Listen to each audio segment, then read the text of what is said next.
បាយទេណា បាទសុខសប្បាយ បាទអរគុណច្រើនបាទជាឱកាសមួយរបស់កម្មវិធីទឹកវាសូវយើងដែលបានមកជួបលោកផ្ទាល់តែម្ដងខ្ញុំចង់ជំរាបថាលោកបកអាជីវកម្មជាអ្នកចិញ្ចឹមកន្ធាយនេះមកដល់ពេលនេះប្រហែលជាប្រហែលឆ្នាំហើយបាទ បាទ8ឆ្នាំហើយតាំងពីដើមមកមកដល់ពេលនេះ 8ឆ្នាំហើយ បាទ ហេតុអីបានលោកចាប់អារម្មណ៍លើការចិញ្ចឹមកន្ធាយ ព្រោះខ្ញុំ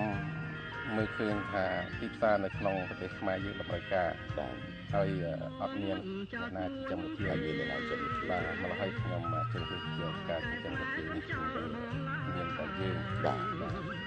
មានភាពខុសប្លែកគ្នារវាងការចិញ្ចឹមកន្ធាយនិងចិញ្ចឹមត្រីទេបាទ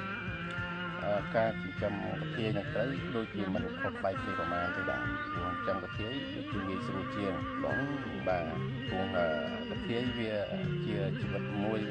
សត្វមួយដែលវាមានជីវិតធន់ទី2 បាទ ដែលនៅរស់នៅក្នុងទឹកក៏បានឬគោក៏បានបាទហើយវាមិនសូវរឹតទឹកទេ បាទ បាទទោះជាទឹកល្អក់ឬមួយយ៉ាងម៉េចក៏វាអាចបានបាទ ការថែទាំបាទជំរាំតែកន្ធាយធំតើយើងត្រូវប្រើធិរៈវេលាយ៉ាងណាដែរ ការថែទាំ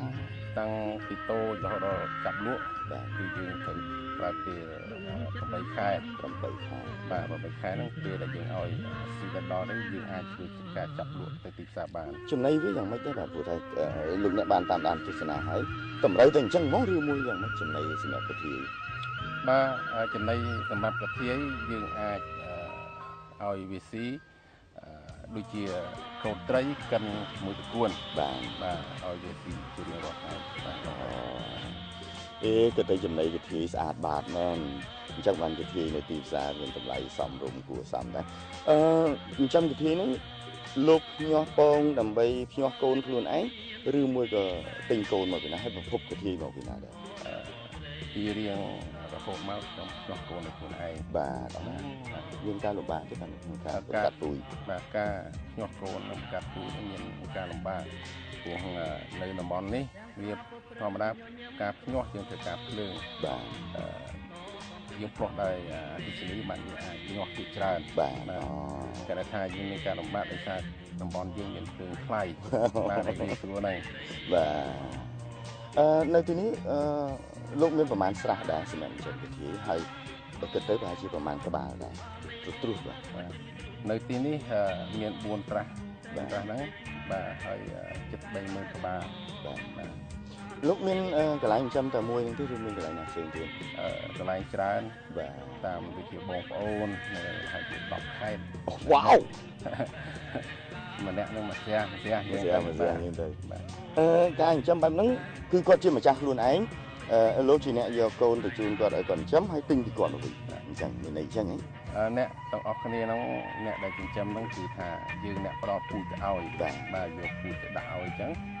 ហើយយើងនឹងធ្វើការទិញវិញ បាទ ក្នុងតម្លៃមួយដែលយើងសំរុំដែលអាចបន្តយកទៅលក់បន្តទៀតបាន បាទ បើសិនជាមានបងប្អូនប្រជាពលរដ្ឋយើងចាប់អារម្មណ៍នៅក្នុងការចង់ចិញ្ចឹមកន្ធាយអីចឹងបាទ បាទ តើការស្ថានរបស់លោកនេះមានការផ្ដល់ការអប់រំសិក្សាការផ្ដល់ចំណេះដឹងដល់ពលរដ្ឋទេ បាទបើសិនមានប្រជាពលរដ្ឋចង់ចិញ្ចឹម បាទ បាទខ្ញុំមានឲ្យប្រជាពលរដ្ឋមកដើម្បីការសិក្សា បាទ ហើយនឹងផ្ដល់ពូជជូនគាត់ អូពិសេសពិសាលមែនទែនគាត់អាចទំនាក់ទំនងតាមរយៈទូរស័ព្ទកណ្ដាលអីបានទេ បាទ លេខប្រហែលហ្នឹង 017 91 81 91បាទ ល្អមែនទែនមកលោកលោកស្រីនាងកញ្ញាជាទីគោរពនិងជាទីមេត្រីបាទនេះគឺជាអាជីពមួយសម្រាប់ជួយទ្រទ្រង់ដល់ជីវភាពនិយាយឲ្យចំទៅខ្ញុំបាទសូមជម្រាបថាកន្ធាយ1គីឡូតម្លៃចាប់ពី កន្ធាយក្នុង1គីឡូចាប់ពី11ទៅ12ដុល្លារនៅទីផ្សារ នៅទីផ្សារ ហើយខ្ញុំទទួលទិញវិញពីសាខារបស់ខ្ញុំ$10ក្នុង1គីឡូ 1គីឡូមិនមែនកន្ធាយ5ទេបាទណាសុំទោស តែមួយទេបើកន្ធាយហិតតែបានធំហិតតែបានថ្លៃទៀតអញ្ចឹងបាទណាសំខាន់ធ្វើយ៉ាងម៉េចដើម្បីឲ្យកន្ធាយធំធាត់បានល្អសម្រាប់តម្រូវការទីផ្សារបាទ បាទដើម្បីឲ្យកន្ធាយវាឆាប់ធំធាត់ដើម្បីឲ្យពេលសម្រាប់យើងផ្ដល់ទីផ្សារគឺជាការងាយបំផុត បាទ ព្រោះតែយើងរកចំណីឲ្យវាស៊ីឲ្យគ្រប់បាទកុំខាន បាទ បាទ អាហ្នឹងគឺវាសັບធំដូចមនុស្សយើងដែរតែទទួលទានដល់កម្រិតគឺកម្លាំងពលំមាំមួនសាច់ក៏ធំធាត់ដែរឬលោកមានប្រសាសន៍ថានៅទីនេះយើងអត្តខិតបន្តិចរឿងចំណីព្រោះប្រទេសថៃការសាច់ត្រីស្រស់ទឹកបន្លែតគួនហ្នឹងក៏ស្រស់ទៀតអត់មានដូចដៅទេដៅខ្ចៅខ្យងក៏ទទួលទានបានដែរមិនចឹងបាទណាផលលំបាកនៃការចិញ្ចឹមកធាយមានផលលំបាកអ្វីទេផលប៉ះពាល់ការចិញ្ចឹមតាំងពីតូចមកវាតែយើងមានការលំបាកតាំងពីតូចទេបាទវាមានជំងឺតាំងពីតូចពេលដែល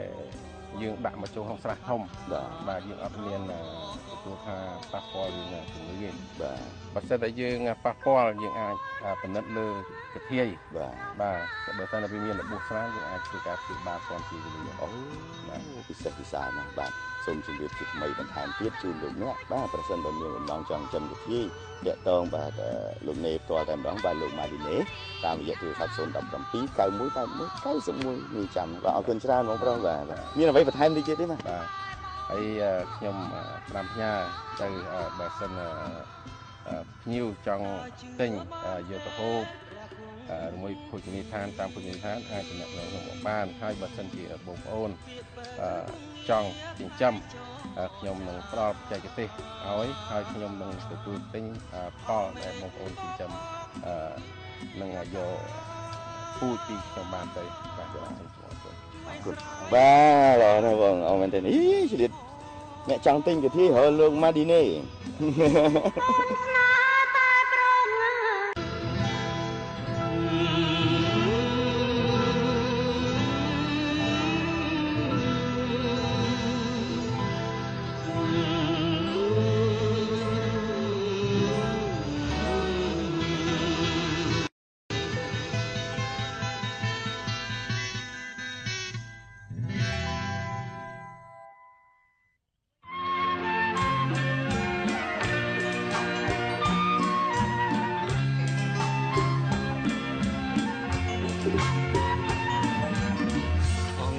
បងអើយអូននៅទីណា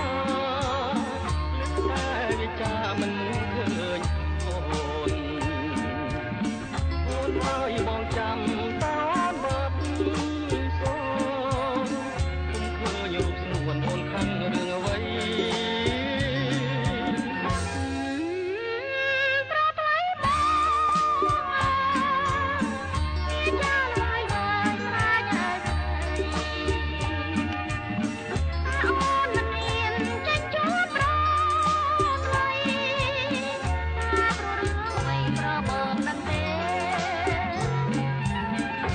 ស្ពានអើយស្ពានងាយស្ពានងាយណាយើងតាតែក៏សាងទុកយើងនាំគ្នាឆ្ល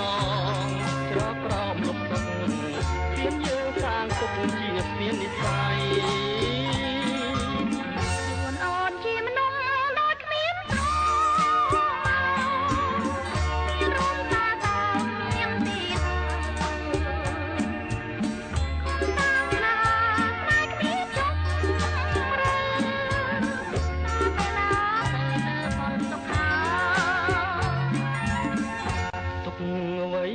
ទៀតហើយប្រងឬមួយអូនអងនឹងរីបរាបងថ្នាក់ថ្នមអូនមិនគាប់ដណ្ដាបានជាអូនថាតែគ្មានជំរឿស្នេហ៍អូនហើយរមិនបានតែអូនយកគេរងមិន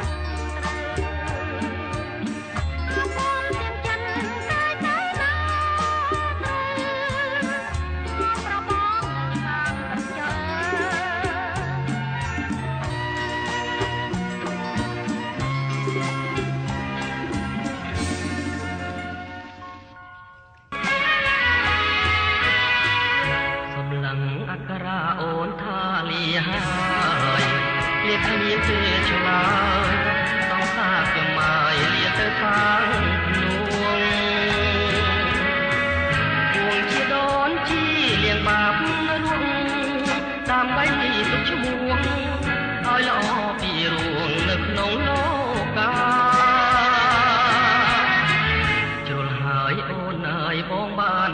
ខំទទួលកំហុស